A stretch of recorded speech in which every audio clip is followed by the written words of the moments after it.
Today, I will make Filipino dessert, leche flan. First, I need to separate the egg yolk to the white yolk. I use 1 tray eggs, 30 pieces, so only egg yolks ang kailangan lang natin. Huwag nating itapon yung egg white, pwede natin gawing egg omelette. Maglalagay tayo ng 1 cup of white sugar. Mix, mix, mix, but don't overmix.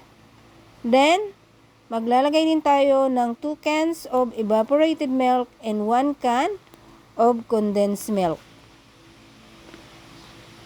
Taste natin kung matabang pa, magdagdag tayo ng condensed milk or white sugar. Then maglalagay din ako ng vanilla extract. Mix, mix, mix again.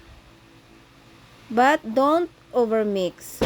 And then, after that, salain na natin.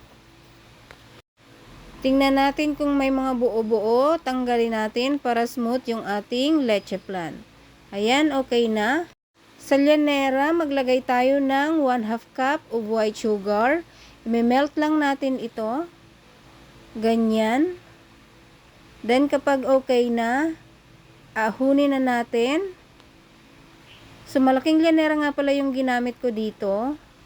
Then, lagay na natin yung leche flan mixture.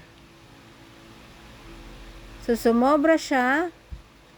Then, tatakpan natin siya ng foil. Ayan. And then, after that, steam na natin ng 40 to 60 minutes. Ilagay na natin sa steamer. So, tamang-tama lang siya sa aking steamer. Then, steam natin ng 40 to 60 minutes.